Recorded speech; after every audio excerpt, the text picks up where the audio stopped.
গণ অভ্যুত্থানে একজন কবি লিখেছিলেন যে তোমরা হয়তো যাইবা ভুলে খনি হাসিনার ইতিহাস, সেই মায় রাখবো মনে যে সুইসে পোলার লাশ। কারণ যার সন্তান গিয়েছে, মারা গিয়েছে, শহীদ হয়েছে, যার ভাই, যার পিতা, যার মাতা, যার বোন আহত হয়েছে, এই দেশের জন্য আমরা জানি সবচেয়ে বেশি কষ্টটা তার।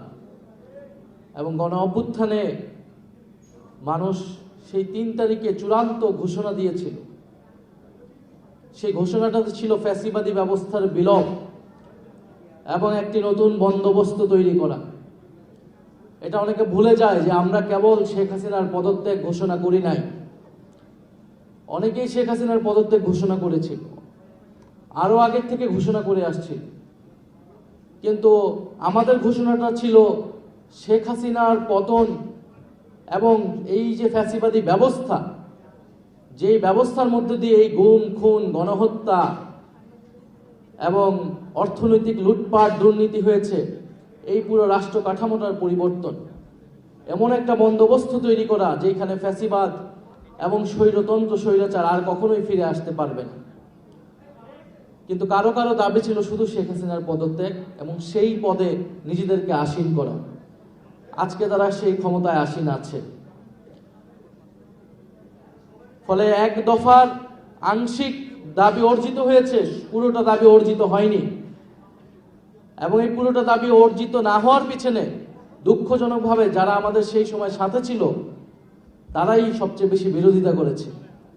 যারা আজকে জুলাই সনদ বাস্তবায়ন করছে না, যারা আজকে গণভোটের গণরায় বাস্তবায়ন করছে না, তারা শহীদ মিনারের সেই এক দফার ঘোষণা সেই দিন সেটাকে আংশিকভাবে সমর্থন করেছিল, কিন্তু তারা পরবর্তীতে সেটার সাথে বিদ্রোহ করেছে। যদি এক দফা সম্পূর্ণভাবে অর্জিত হতো, সম্পূর্ণভাবে বাস্তবায়িত হতো, তাহলে আজকে 2 বছর পরে এসে কিশোর আলিফের চোখ যেত না। আজকে পুলিশ আবার দলীয়করণ হতো না, আজকে আমলাতন্ত্র আবার দলীয়করণ হতো না, আজকে আবারও চাঁদাবাজি, দুর্নীতি, সন্ত্রাসে সারা দেশ ছেয়ে যেত না। আমরা দেখছি মানুষের চুলায় এখন গ্যাস নাই, গ্রামে গ্রামে বিদ্যুৎ নাই, ঘরে ঘরে কোনো চাকরি নাই। দেশে একটা নতুন হাহাকার দেখতে পাচ্ছি। জুলাই সনদ বাস্তবায়িত হয় নাই, শহীদ পরিবাররা তাদের বিচার পায় নাই, আহত যোদ্ধারা পুনর্বাসিত হয় নাই। অর্থাৎ দেশের কোনো পরিবর্তনই হয় নাই। পরিবর্তন একটাই হয়েছে, যারা লন্ডনে ছিল তারা এখন প্রধানমন্ত্রীর পদে এসেছে, ক্ষমতায় আসীন হয়েছে এবং অন্তর্বর্তী সরকার সময় যতটুকু কাজ যাতে না হয় সেটার জন্য তারা সেই সময় সর্বাত্মকভাবে কাজ করেছে। রাস্তাঘাটে আন্দোলন আপনারা দেখেছেন সেই সময়, এখন কোনো আন্দোলন কিন্তু নাই, সেই কথিত আন্দোলন নাই। আন্দোলন আছে এবং আন্দোলন আসছে, সেটা জনগণের আন্দোলন। সেই আন্দোলনকে ফেস করতে হবে এই সরকারের। আজকে দেখেন 2 বছর পরে আমাদের একজন ভাইয়ের চোখ চলে গেল। শেখ হাসিনার এই জুলাই গণ অভ্যুত্থানে প্রায় 500-এরও বেশি আমার ভাই বোনেরা চোখ হারিয়েছে। শেখ হাসিনার এই পথ ধরে তারেক রহমান একজন কিশোরের চোখ কেড়ে নিলেন। আমরা গুনতেছি যে তিনি কতটুক যেতে পারেন এবং কোথায় গিয়ে থামবেন, সেটা তাকেই ঠিক করতে হবে। আজকে 2 বছর পরে আমাদের সহযোদ্ধাদের নামে আইফোন চুরির মামলা দেওয়া হচ্ছে। এটাই হচ্ছে গণ অভ্যুত্থানের অর্জন, এটাই হচ্ছে তারেক রহমানের জুলাই গণ অভ্যুত্থান। 2 বছর পরে যারা হামলাকারী তারা জামিনে পাচ্ছে এবং যারা ভিকটিম তাদের বিরুদ্ধে মামলা দেওয়া হচ্ছে। আমরা বলবো যে এই সরকার, বর্তমান প্রধানমন্ত্রী তারেক রহমান এক ভয়ঙ্কর খেলায় মেতেছেন। উনি এখনো বুঝতেই পারছেন না দেশের কি পরিবর্তন হয়েছে। উনি দেশে সেটা বলেছিলেন যে অনেক পরিবর্তন হয়ে গিয়েছে। পরিবর্তনটা তো এই দেশের তরুণদের মননে মগজে হয়েছে, এটা নিয়ে এখনো বুঝতেই পারেন নাই। উনি একজন নাসিরউদ্দিন পাটোয়ারির মুখের ভাষা নিয়ে বিএনপির লোকেরা এখন কথা বলছে। অথচ গত 16 বছর সংসদে দাঁড়ায় কথা বলতে পারে নাই। এরকম অপমান, অশ্রাব্য গালিগালাজ তাদেরকে করেছিল। সেই সময় নির্যাতিত হয়েছিল, নিপীড়িত হয়েছিল, কোথাও মাথা উঁচু করে কথা বলতে পারে নাই। যেই রাষ্ট্রপতি তাদের দলীয় প্রধান, তাদের প্রতিষ্ঠাতা সবাইকে নিয়ে কটূক্তি করেছে, তাদের সেই রাষ্ট্রপতিকে চুপ্পুকে বর্তমান সরকার সম্মানজনকভাবে বিদায় দিয়েছে। ফলে যদি একজন নাসিরউদ্দিন পাটোয়ারি বা একজন ওসমান হাদি কথাকে আপনারা তাদের কাছে ভদ্রতার মাপকাঠিতে না ঠিক মনে না হয়, তাহলে আপনারা এখনো বুঝতেই পারছেন না যে বাংলাদেশের প্রতিটা ঘরে ঘরে এরকম সাহসী নাসিরউদ্দিন পাটোয়ারি এবং ওসমান হাদিরা তৈরি হয়ে গিয়েছে। মুখের ভাষা এরকম কেন হলো? কারণ আপনি গত 2 বছরে দেশের কোনো পরিবর্তন করতে পারেন নাই। তারেক রহমান ক্ষমতায় হয়তো 5 মাস 6 মাস, কিন্তু অন্তর্বর্তী সরকারের সময় থেকেই তার এবং তার দলের একটা ভূমিকা ছিল। সেই ভূমিকাটা ছিল সংস্কার যাতে না হয়, দেশের যাতে কোনো পরিবর্তন না হয়, বিচার যাতে সম্পূর্ণ না হয়। ভুয়া মামলা দিয়ে বিচার ব্যবস্থাকে পণ্ডুল করেছে। আজকে যে বিচার ব্যবস্থা আটকে রয়েছে, আমরা সংসদে সেটা নিয়ে কথা বলেছি। সেটা কেন? কারণ বিএনপির লোকেরা 5ই আগস্টের পরে জেলায় জেলায় ভুয়া মামলা দিয়েছে, মামলা বাণিজ্য করেছে। সে মামলা বাণিজ্যের কারণে মামলাগুলা দুর্বল হয়ে গিয়েছে। ট্রাইব্যুনালে যে কয়েকটা মামলা আছে শুধু সেগুলোর রায় এখন হচ্ছে, এবং সবগুলা তদন্ত রিপোর্ট অন্তর্বর্তী সরকারের সময় যতটুকু দাখিল করা হয়েছে সেটারই রায় হচ্ছে। নতুন কোনো মামলার রায় তদন্ত দাখিল বা আমরা রায় দেখি না এই সরকারের সময়। আহতদের হেলথ কার্ড দেওয়া হয়েছে, সেই হেলথ কার্ড এখন কাজ করছে না। তারা নতুন কি এক হেলথ কার্ড দিচ্ছে যেটা জনগণ পাচ্ছে না, শুধু তাদের দলের নেতাকর্মীরাই পাচ্ছে। ফলে এই যে প্রতারণার রাজনীতি, সেইখান থেকে সরকারকে সরে আসতে হবে। আমি মনে করি আমাদের শহীদ পরিবার এবং আহত যোদ্ধাদের যে সকল দাবি দেওয়া এখনো অপূরণ রয়েছে সেগুলো পূরণ করতে হবে। দেখবেন প্রত্যেকটা জেলায় বিভিন্ন জুলাই স্মৃতিস্তম্ভ হয়েছে অন্তর্বর্তী সরকারের সময়। সেই স্মৃতিস্তম্ভকে কে বা কাহারা কয়েকদিন পর পর আগুন জ্বালিয়ে দেয়, কারণ সরকার বা প্রশাসন সেগুলোকে সংরক্ষণের কোনো ধরনের ব্যবস্থা নেয় নেই। এবং যে কবরগুলো বাধাই করার প্রকল্প নেওয়া হয়েছিল বিগত সরকারের সময়, সেটা এই সরকার গত 5 মাসে সেটাতে কোনো হাত দেয় নাই, এবং সেটা সম্পূর্ণ হয় নাই। 5 মাসে সেটা সম্পূর্ণ হয়ে যাওয়ার কথা ছিল। এরকম বলা শুরু করলে এই সরকারের এখন পর্যন্ত তারা শহীদ পরিবার এবং আহত যোদ্ধাদের জন্য কোনো ধরনের একটা স্টেপই নেয়নি। স্টেপ নিয়েছে শহীদ পরিবার বা আহতদেরকে ডাকে কোনো একটা প্রোগ্রামে ডেকে বলে এই এনসিপির বিরুদ্ধে কথা বলতে হবে, সার্জিস হাসনাতের বিরুদ্ধে কথা বলতে হবে। সংসদে নিয়ে যেয়ে তারা এরকম জুলাই যোদ্ধা এরকম নাম দিয়ে এখন আমাদের উপরে আক্রমণ করতেছে। তো এইভাবে তারা নিজেদেরকে প্রোটেক্ট করতে পারবে না। আমরা বলবো আজকে এক ঐতিহাসিক দিন, স্মরণীয় দিন। আমরা জুলাই গণ অভ্যুত্থানের সকল শহীদদেরকে স্মরণ করছি শ্রদ্ধার সাথে। আমরা মনে করি শহীদ পরিবার আহত তারা দেশের সম্পদ, এ রাষ্ট্রের সম্পদ। এদেশকে মুক্ত করার জন্য, স্বাধীনতার জন্য তারা জীবন দিয়েছে, রক্ত দিয়েছে। সেই রক্তের বিনিময়ে এখন আমরা কথা বলতে পারছি, ক্ষমতা বা ক্ষমতার বাইরে যারাই আছে না কেন। ফলে আমরা যদি এই এক দফা বাস্তবায়ন করতে না পারি, যেটা নতুন বন্দোবস্ত এবং নতুন বাংলাদেশ, যার শুরুটা আমরা প্রথম থেকে বলেছিলাম যে নতুন সংবিধানের মাধ্যমে হতে হবে। কারণ এই ফ্যাসিবাদী রাষ্ট্র কাঠামোর বীজটা বপিত আছে হলো সেই 72-এর সংবিধানে। আমরা দেখেছি এই বিএনপি সরকার 72-এর সংবিধানকে নানাভাবে প্রোটেক্ট করার চেষ্টাও সেই একটাই পায়তারা যে 72-এর সংবিধান থেকে রক্ষা করা।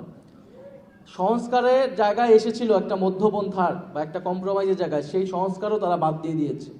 তো আমি বলেছি যে যদি সংস্কারও তারা বাদ দিয়ে দেয়, তাহলে আমরা আবার নতুন সংবিধানের দাবিতে আবার আগাবো। গণপরিষদের মাধ্যমে নতুন সংবিধানই তৈরি করতে হবে, একটা গণতান্ত্রিক সংবিধান।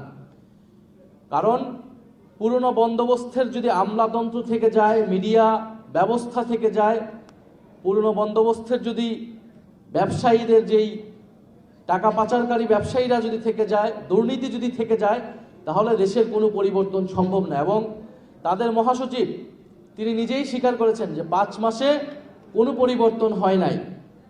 ঘুষ খাচ্ছে, দুর্নীতি করছে এবং তাদের দলের লোকেরাই করছে, এটা তারা নিজেরাই এখন স্বীকার করছে।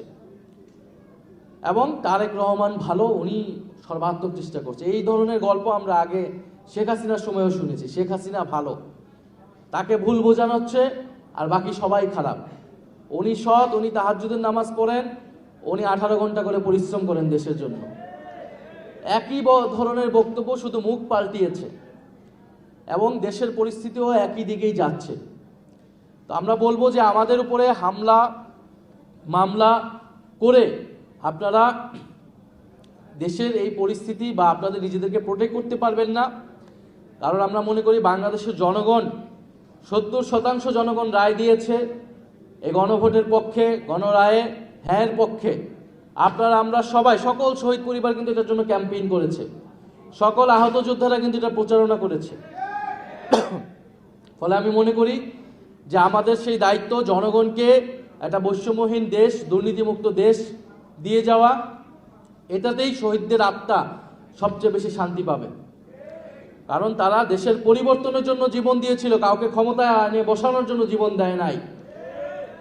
সেই পরিবর্তনকে বুঝিয়ে দিতে হবে দেশের জনগণকে। সেই পরিবর্তনের জন্যই আমরা কাজ করে যাচ্ছি।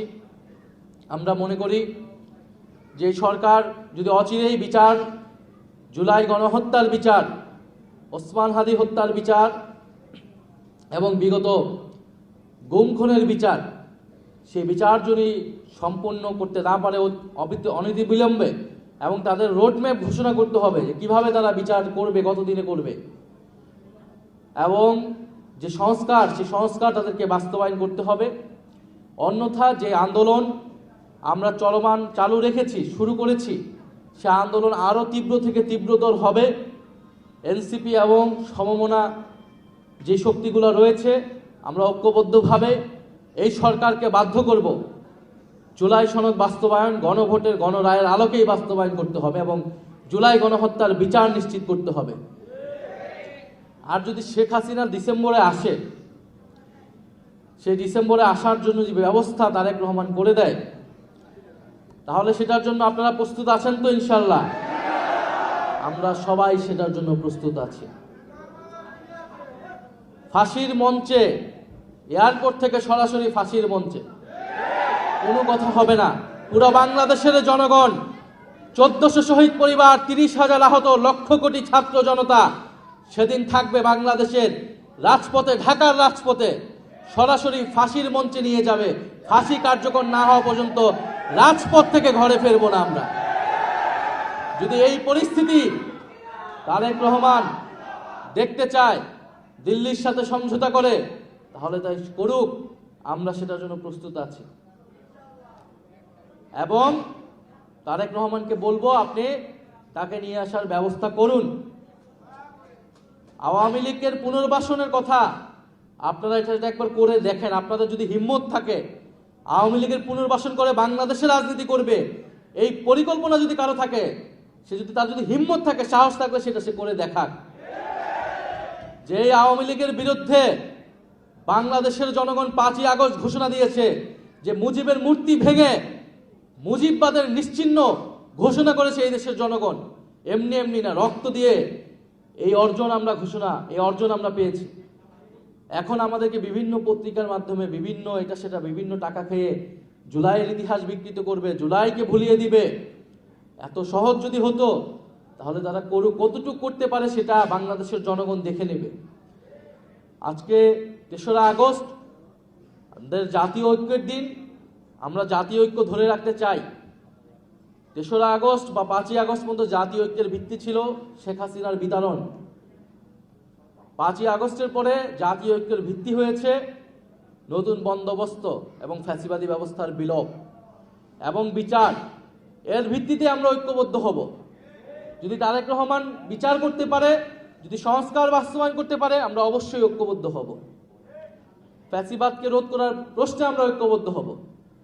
কিন্তু আপনি কিছুই করবেন না, আপনি শুধু বিভিন্ন জায়গায় ঘুরে বেড়াবেন, বিভিন্ন কার্ড বিতরণ করবেন, আর আপনার লোকেরা দুর্নীতি করবে, আপনার লোকেরা সন্ত্রাস করবে, আমাদের ছোট ভাইয়ের লোক চোখ কেড়ে নিবে, চাঁদাবাজি করবেন, টেন্ডারবাজি করবেন, আর আপনারা জাতীয় ঐক্যে, আপনাদের জাতীয় ঐক্যে আমাদেরকে যেতে হবে। এরকম জাতীয় ঐক্যের সাথে বাংলাদেশের জনগণ নাই, এনসিপি নাই। আমরা মনে করি জনগণের ভিতরে ঐক্য আছে। অনেকে বলে জুলাইয়ের ঐক্য, জুলাইয়ের ঐক্য জনগণের ভিতরে আছে, মানুষের ভিতরে ঐক্য আছে। মানুষ বৈষম্যের বিরুদ্ধে এখন ঐক্যবদ্ধ, দুর্নীতির বিরুদ্ধে এখন ঐক্যবদ্ধ, চাঁদাবাজির বিরুদ্ধে ঐক্যবদ্ধ, সন্ত্রাসের বিরুদ্ধে ঐক্যবদ্ধ। সেই ঐক্য আপনারা অচিরেই দেখতে পাবেন। সেই ঐক্য আপনাদেরকেও ফেস করতে হবে। যদি আপনারা এখনো সময় আছে, যদি না শুধরান, 5 মাস যদি বলেন সময় দিতে হবে, সময় দিতেও আমরা প্রস্তুত আছি। কিন্তু এইভাবে আপনারা যদি সুশাসন দিতে না পারেন, তাহলে তো দেশ চালাতে আপনারা পারবেন না। তারা বলতেছে যে আমরা তো নির্বাচিত হয়ে আসছি। তো নির্বাচিত হয়ে আসা মানেই যে আপনি 5 বছর থাকবেন, এটা আপনাকে কে বলছে? কেউ নির্বাচিত হইলে সে 5 বছর থাকবে, এইটা তো কোনো ম্যান্ডেট জনগণ দেয় না। নির্বাচিত হওয়া মানে সে সর্বোচ্চ 5 বছর পারবে। পৃথিবীর বিভিন্ন দেশে প্রধানমন্ত্রীরা পদত্যাগ করে সরে যাইতে বাধ্য হয় যদি গুড গভর্নেন্স দিতে না পারে, যদি সুশাসন দিতে না পারে, যদি যেই প্রতিশ্রুতি জনগণের কাছে দিয়েছে সেই প্রতিশ্রুতি রক্ষা করতে না পারে। ফলে আপনার সর্বোচ্চ সময়সীমা 5 বছর, সর্বনিম্ন কত সেটা আপনাকেই ঠিক করতে হবে। 5 মাস গিয়েছে, আর কতদিন সেটা আপনি ঠিক করবেন আপনার কাজের মাধ্যমে, আপনার সরকারের পারফরমেন্সের মাধ্যমে। এখন পর্যন্ত যেটা পারফরমেন্স মাইনাসের দিকে যাচ্ছে, তো বেশি মাইনাস হলে হিমশীতল হয়ে যায়, সবকিছু কিন্তু বরফ হয়ে যাবে। তো সেইটা হওয়ার আগেই আপনাদেরকে পদক্ষেপ নিতে হবে।